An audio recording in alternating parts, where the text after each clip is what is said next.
maybe want to refer back to it can do that, and those who cannot be here right now can review it, and they'll have not only the visual but the audio as well.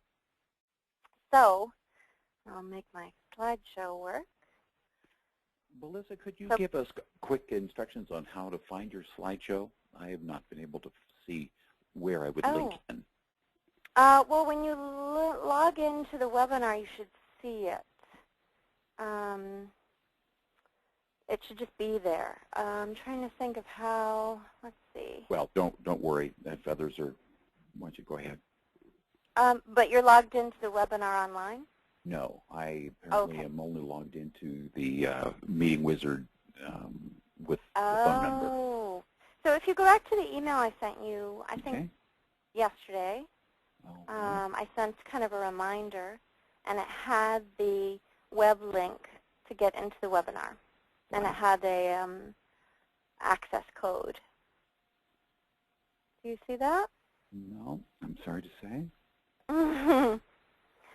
Okay,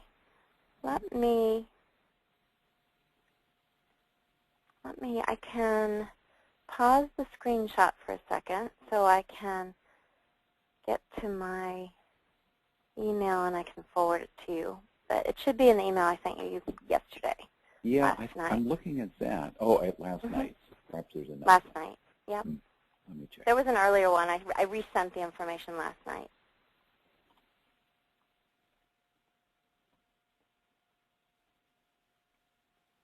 If you go farther down, oh no, let's see. Yeah, last night. Actually, yeah, yesterday morning, I sent the information. Yeah, I see the message. I just don't have any webinar connector. Okay. Oh, okay. And I'm sorry, it's Dan? Yes, it's Dan. Dan, can you, let's see, Dan. Actually be. It's probably in there, just not highlighted. Yeah, if you navigating in. So did you find the link?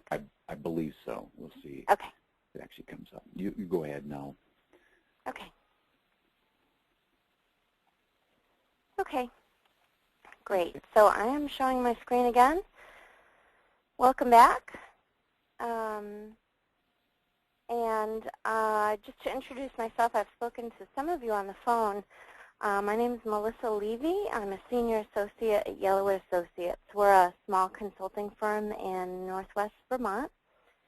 We specialize in rural economic development consulting, and we do a lot of work around facilitation, and we do a lot of research. We work a lot in measurement and evaluation. We are the managing grantee for the Ford Foundation's Wealth Creation in Rural Communities Initiative, which I'm going to be introducing some of the elements of to you here and then in person, along with my colleague Barbara Wyckoff.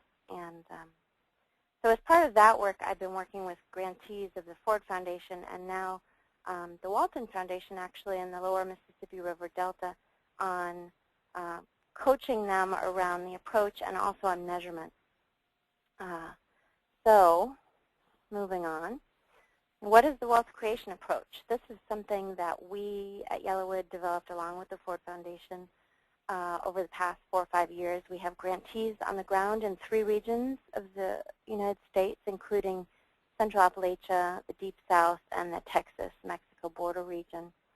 So this framework, this approach really provides a framework for creating wealth, and it's rooted in the rural parts of larger regions, meaning that we're trying to connect rural areas to urban areas to make a larger regional context. And we're working specifically in areas of persistent poverty, and we're trying to do a number of things, including connecting people, resources, and markets together, making investments that create multiple forms of wealth, which I'll go into soon, and also developing new models of local ownership and control of investments and returns. So why take this approach? The Ford Foundation wanted to create a new way of doing things as an antidote to the extraction of wealth that's often found in rural areas. and the exploitation of resources, not just natural resources, but also social resources and individual capital, which we'll be talking about soon. I'll introduce you to the 7 forms of capital, which is how that exploitation has happened over time. And this approach is really uses systems thinking. Shauna Ratner, our principal, was a Donella Meadows Fellow, where she studied systems thinking. And a lot of the processes we use at Yellowwood, and also kind of how we've ingratiated ourselves into this initiative, is through taking a systems approach in terms of moving from the part to the whole. We're working with value chains, which I'll introduce soon, and including all the producers, consumers, and all the different parties in between. As I mentioned, we're connecting small towns to regions through urban areas and trying to really connect what each has to offer to the other, what small towns have to offer to urban areas and what urban areas have to offer to rural areas. And we're considering the impacts on all 7 forms of wealth and trying to do no harm to any of them. So this approach really uses 2 different tools. One is value chains, which I'm going to introduce pretty briefly here, and we're going to get into in much more depth when I see you in a couple of weeks. And then the other is the wealth matrix, this idea of 7 forms of wealth, which I'm going to go into here, and we're also going to work on over the next couple of months together. So what do we mean by a value chain? A value chain is a business model based on shared economic, social, and environmental values in which buyers, processors, producers, and others work together for mutual benefit. And we're creating value in response to market demand. This is different than a traditional supply chain, which really creates supply without really thinking as much about the demand. And also, it's not working together for mutual benefit. Usually the people on top are the ones really benefiting. So this is a little bit different, and we've seen these value chains work on the ground. We're now working, as I said, in 3 regions, and we have about 4 or 5 projects in Central Appalachia, 4 or 5 projects in the Deep South, and we have 2 projects in Texas. And they're all built around value chains in different sectors. We've got value chains around sustainable agriculture, sustainable forestry, energy efficiency, green housing. We've got one on community-based tourism in Alabama, and a number of others. But we're working with these groups to build value chains in particular sectors.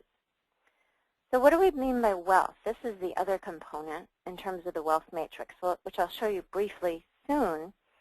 So when we talk about wealth through this initiative, we're talking about 7 forms. And we're talking about wealth that sticks in a particular region.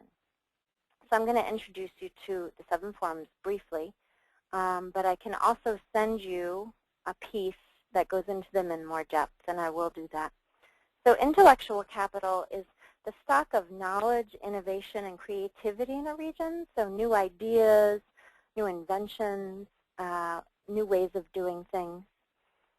Social capital, I'm sure many of you are familiar with, is the stock of trust, relationships, and networks between people and groups. Built capital is the stock of fully functioning infrastructure or built assets like physical infrastructure you'd have in a community or a region. Natural capital, again, I'm sure you're familiar with, that's the stock of unimpaired environmental assets, air, water, land, soil. Individual capital is the stock of skills and physical or mental health of a community and the people within that community, so skills and health. Political capital is the stock of power and goodwill held by individuals and groups that can be used to achieve desired ends, and that's often can be resources, funding. And then financial capital is the stock of unencumbered monetary assets that can be invested. So we wouldn't count debt as a financial as part of financial capital. It would be savings or investments that are invested in some of these other forms of capital. So another important thing to understand in this initiative is the difference between wealth and income. So many projects focus on income, a flow, instead of on building wealth, a stock. So if you think about the bathtub in this diagram as the stock of wealth, there are two ways to impact that stock, including adding more income on the left side or decreasing the expenses that are draining the bathtub. So we find in our work that a lot of economic development activity focuses on the income rather than on building the actual stock of wealth in the bathtub, which requires you to look at both flows, the flow in and the flow out. And then we also, this is another piece of this approach, it's also critical to understand a few different things. Spending versus investing, so hence the financial capital I mentioned, investments. So it's not just, when we're talking about financial wealth, we're not just talking about making money that you can then use for, I don't know, whatever expenses or living. I mean, some of it obviously goes to that, but there's also a focus on investing and investing it in improving other forms of capital, whether it's improving your individual capital by getting the training you need or improving your built capital by improving the physical infrastructure. We're really focused on investing. There's also the reality of asset depreciation, which is, again, why we talk about fully functioning infrastructure as built capital. Once an asset starts depreciating, it's not counting for capital as much. And then, again, this goes back to the spending versus investing, the idea of a debt society versus a saving and investing society. And this initiative is really focused on kind of saving and investing for the future, whether it's a community or an individual or an organization. And this is the wealth matrix I was referring to. We use this wealth matrix as a way of working with the grantees in the Ford Foundation, but it can be also used with others in terms of thinking about the 7 forms of wealth and how the interventions or actions that we're taking actually impact those 7 forms of wealth. So, for example, when groups are asked to submit proposals to the Ford Foundation, they have to go through this matrix and actually start thinking about what they want to do, what their initiative is, what they want to do, what the interventions are, and how they're going to impact these 7 forms of wealth. And you can see the questions kind of start to get at that question of how do you impact that particular form of wealth and what are you going to do that. This is actually a diagram that one of our grantees came up with, and I really like it. It seems clear to me.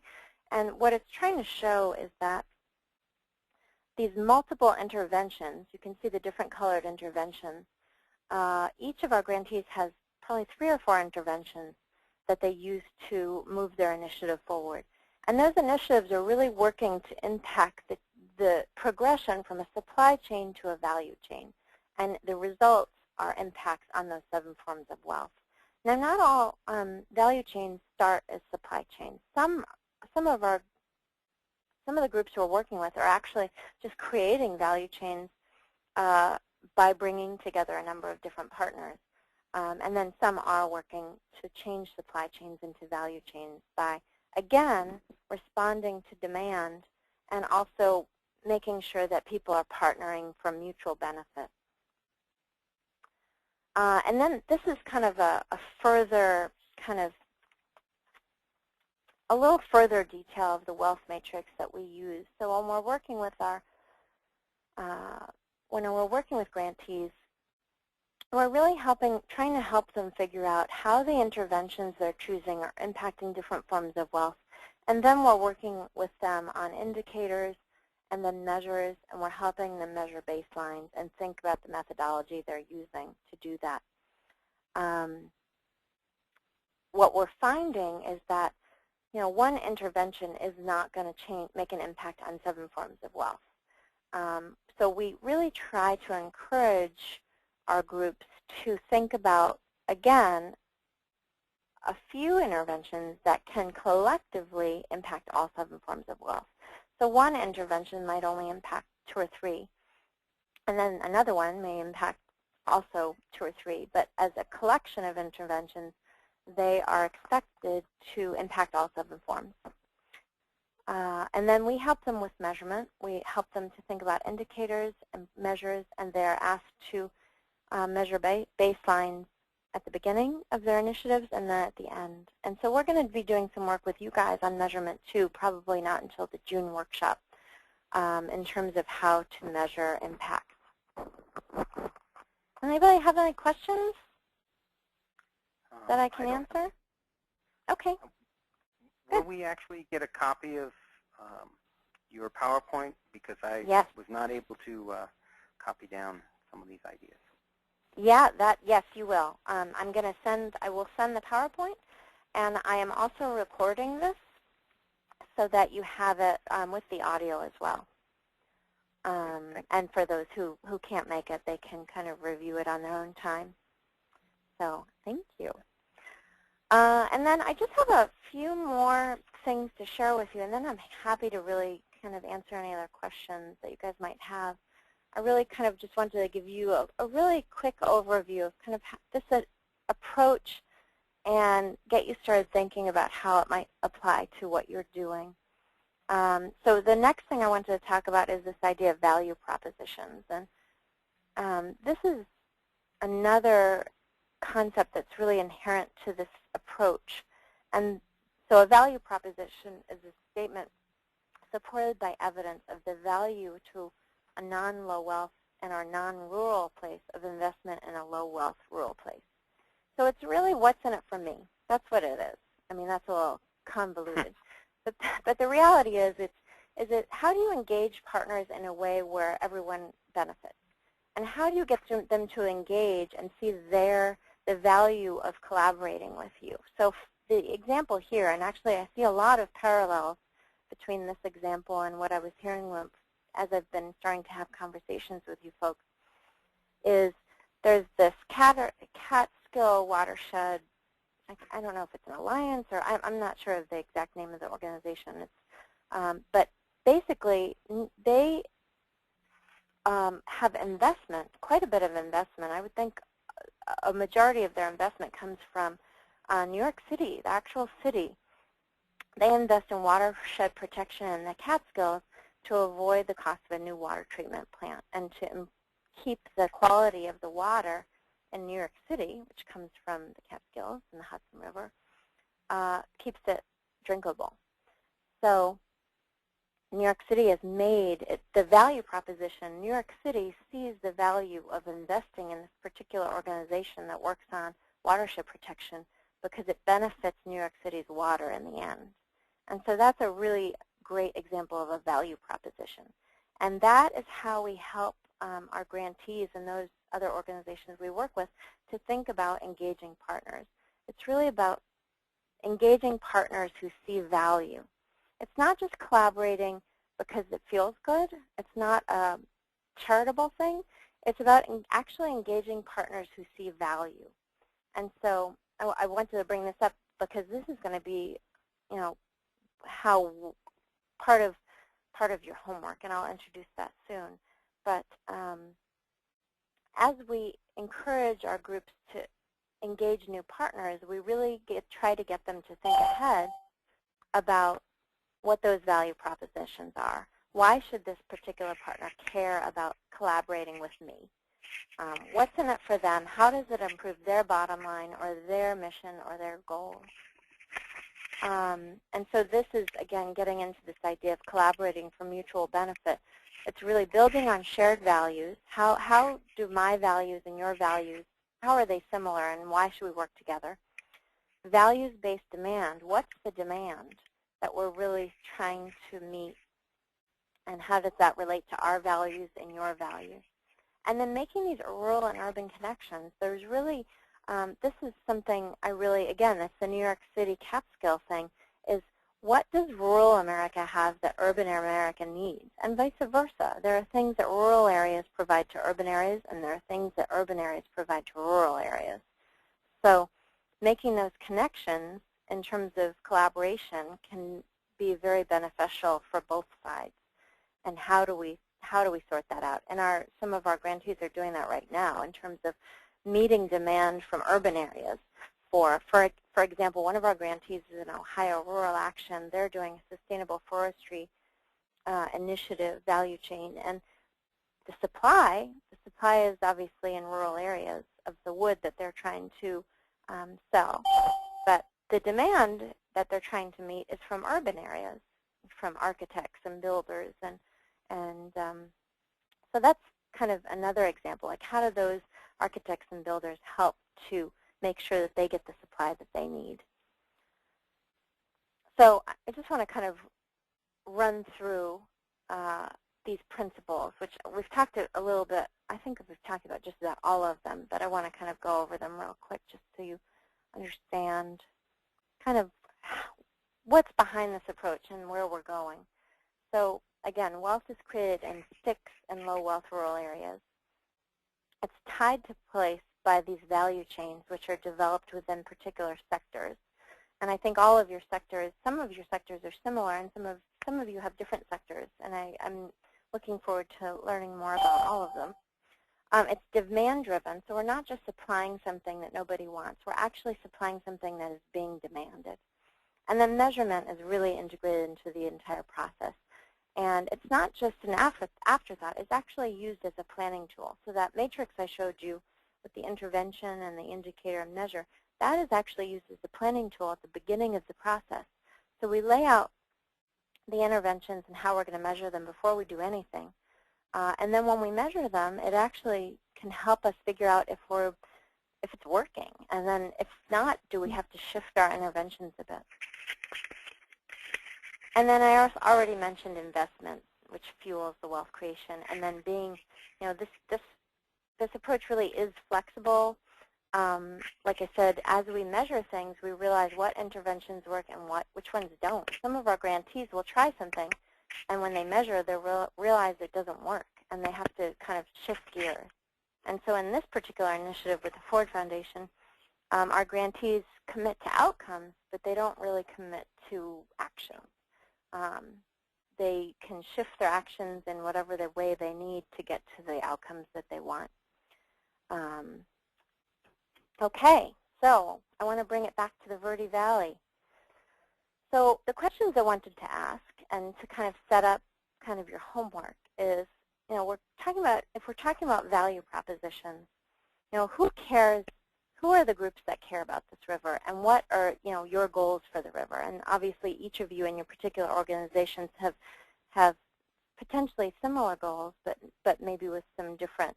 I think the outcomes are probably the same, but maybe you're getting there in different ways. So, for example, one goal I heard from one of the groups was to retain water in the river. So my question would be, what kinds of wealth are created when you actually accomplish that goal? And that would help you think about then who are the partners that you would need to engage to actually get to your goal.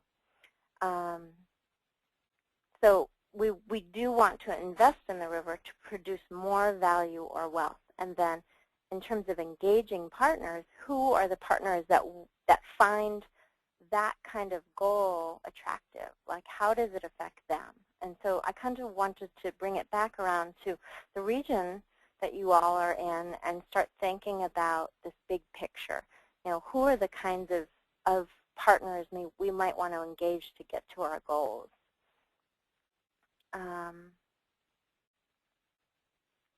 And then this is kind of what we were thinking in terms of our assignment. We wanted you guys to do a little assignment before we see you on May 14th, and think about 6 groups that you work with or want to work with, and just figure out lay out what their value propositions are for working with you. What is in it for them? So obviously for people you already work with, you probably already know this, and for those you're not working with, it may be a valuable exercise to figure out why. What is in it for them? And that may help you. We use this kind of an exercise to really think about expanding our thinking around who our partners can be. I think a lot of times when we do our work, we think about the same partners. We always work with these however many groups. But we don't often think about, how does what we have to offer benefit others that are outside of our typical group of groups that we work with? And how do our goals mesh with other partners' goals? And so we wanted, Barbara and I left our information here, and again, you'll have this PowerPoint, but our information, in case you have any questions, we're happy to help you through this. And we actually, Barbara and I are both going to be doing some coaching in between the May and June workshops, because you'll have homework in between those as well. And so we will be doing coaching calls with each of you in between those two workshops to help you think through that homework. And we can do that to a certain extent here too. So if you have questions, you can get in touch with us. But this was how we were thinking we would start getting into the question of value chains, because that seemed like a little bit much to ask of you at this point. But we will be mapping out value chains in May. Well, it is May, but we'll be mapping out those value chains when we see you. We'll be working on value chains and how to map them out. But this is kind of starting to think about potential partners and the demand side. Who's demanding what you have to offer? What's in it for them? So I am happy to take any questions that you guys might have. And I have some resources. Yeah. Oh, I'm sorry, it's Jody. Yeah, hi, Jody. Hi. I have a quick question for you on our assignment here. Yes. There are actually multiple groups of us who work together that are on this call today. Yeah. Do you envision us working together to form the collective understanding of these things? Would that work okay, or are you hoping that we'll each do this individually and then converge that thinking at some later date? Yeah, I'm thinking that you're all going to do it individually. Okay. As individual groups, and when we come together, we're going to review it and start to think about the interactions between each of us. Okay. So yeah, no, I do recognize that a lot of you work together, and but I don't want you to go there yet. Okay. I want you to start thinking of it from your own organization, and then we are going to come back together and actually start to think about it, individually in groups and then collectively as well. Okay, thank you. Yeah. Anybody else? Another question. Yeah. This is Dan Campbell. Sure. When we actually get together on the 14th and 15th and then later in June, will we be working from what we might call kind of objective, factual basis on the actual value of different forms of wealth, or will we be dealing more with subjective, what we think are those how to quantify the various forms of wealth? I'm wondering whether you're actually preparing things for us to read, or whether we should be doing that ourselves. No, I wouldn't worry too much about that. This is the only homework I'm asking you to do. In May, at our workshop in May, we're really going to be focusing on mapping out your value chains and starting to think a little bit about different partners who can help us fill those value chains out and fill gaps, and think about the goals. And we're going to be thinking we're going to kind of be getting from a really broad level down and trying to kind of move into this kind of value chain concept. We are going to be talking about measurement and actually quantifying those impacts at our June workshop. But my sense is with that is we're going to work through. We haven't really gotten into super detailed agenda, but we're working on it. Is to think about. We're going to come back in between the workshops. We're going to have you start to think about actual interventions. And then we're going to actually, I don't know if we can do it with each group. Well, we may find some way to do that. In the past when we've done this, we've actually taken one example. So we've chosen one group's example to work through together. So where we actually think about, okay, if we're going to take these particular interventions, which forms of wealth are we going to impact and in what way, and how would we actually measure that? But we won't actually be gathering the data. We'll be kind of creating a template of how those different interventions would impact different forms of wealth. And here, like this. Where was it? This one. So we're going to be kind of doing this, where we're going to be figuring out what those interventions are and then figuring out how they result in the different forms of capital. And then figuring out, we're going to then probably move to something like this, where we can see how you would measure it. We're not going to measure it because that requires, you know, being closer. I mean, you guys can then go back and do that. But we'll have kind of a plan for how you would measure that. And whether we do that with one example or we try to do it with all of your examples, I'm not sure yet. There's quite a lot of you. And but we may be able to use one or two examples and then send you all back with homework to accomplish something like this for your own initiative. So we're still working out the ideas on that, but certainly the second workshop is really going to be focused on measurement and how to measure those 7 forms of wealth. But the first one will be value chains. Yep. Yep. Just quickly, this is Tony Joya. Can I ask you to repeat what you have for our assignment? I have it written down very simply. Yeah. I'd like to hear it from you again. Yeah. No, sure. So I again, see it on the screen. Yeah. So thinking about groups that you work with, or you thinking about working with, so that you maybe haven't thought about.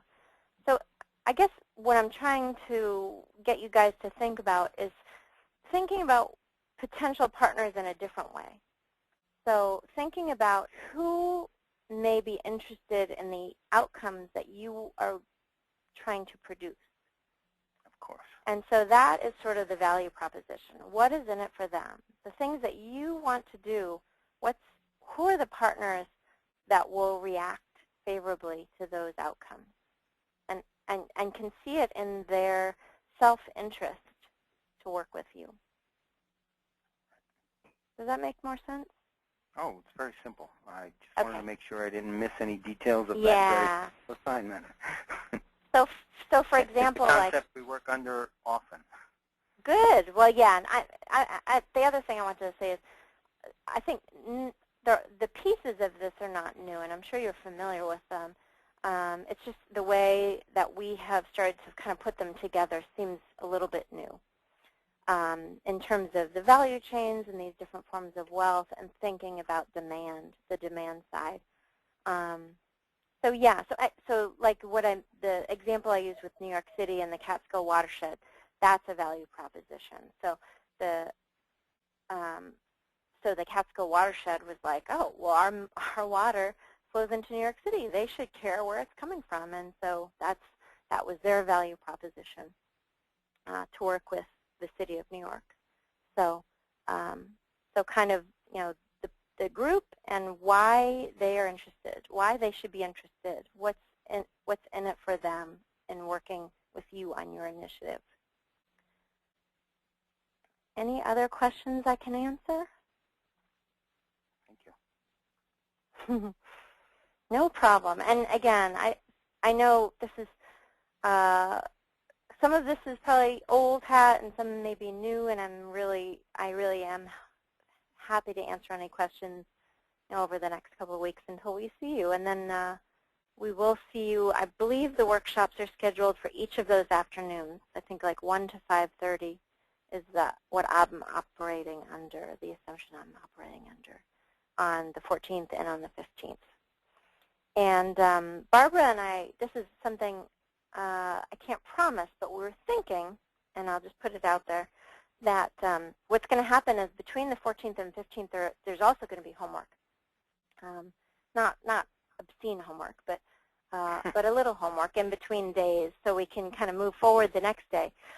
And so we were thinking about offering some time that morning of the 15th if anybody needed some guidance or help, or could set up little mini coaching sessions.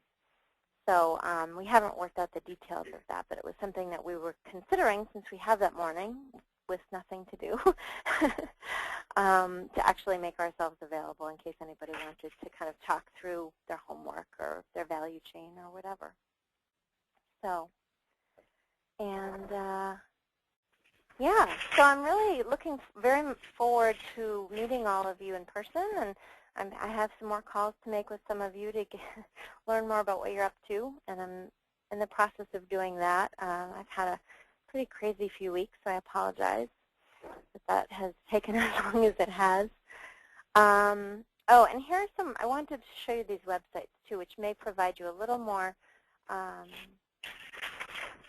don't know, information on this approach and where it's been. The Creating Rural Wealth site is the site of this particular Ford Foundation initiative, and it has some of the basic principles laid out with a little more background, and it also talks about some of the grantees and some facets of the approach. And then on our website, on the Yellowwood website, we actually have a page where we have archived all the reports that have been put together around this approach. So that may be a little more academic than you want to get into.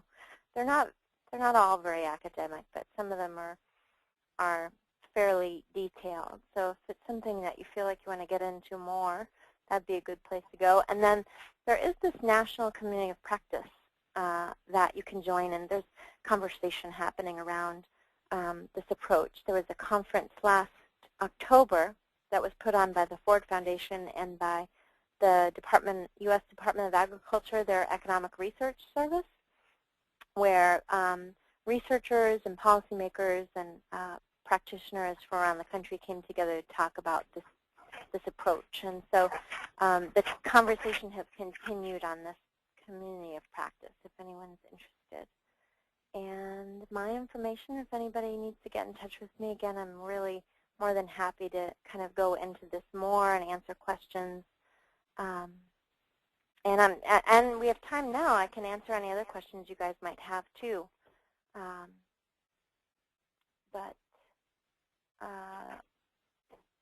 We are going to be going into quite a bit more detail. This was the reasoning behind this is we were working in the Mississippi River area, and there were, I think, 4 grantees of the Walton Foundation we were working with, and so we could get into things a lot quicker, faster. And so since there are so many of you, we thought we would kind of do this introductory webinar just to kind of plant the seeds a little bit and give you a little homework so that we could start, hit the ground running when we see you. Because just reporting out from as many organizations as you guys are can be kind of time consuming. And we wanted to try to get you as far as we did in that region. And that just required a little pre-work. So that's kind of the reasoning behind doing the webinar and doing a little bit of homework before we see you. So if nobody has any questions, I can dismiss you. Did anybody have anything else they want to say? Any questions, any issues, concerns, problems? Okay. I thank you. I appreciate it. I know it was hard setting this time up, and the time zones always make things a little more complicated. So I appreciate your patience with all of this, with me setting up calls with you guys and with setting up the webinar and with showing up. And if anybody you know who's going to be around at the May workshop wasn't able to be on this webinar, you can just let them know I'm going to be sending a link to the PowerPoint I'll send out to everyone, and also a link to the recording so that they can kind of listen in and see what happened. But I really appreciate all your time, and I know you're all really busy people. And looking forward to meeting you and being in the area. I love Arizona. I've been to that part of Arizona before, and I'm looking forward to it. So thank you all. Thank you. Really feel free to get in touch if there's anything, anything I can answer, and any questions you have, or if you get stumped, for sure, feel free to give me a call or send a note. Thanks. Thanks Very so well. much. I appreciate it. Okay. Yeah.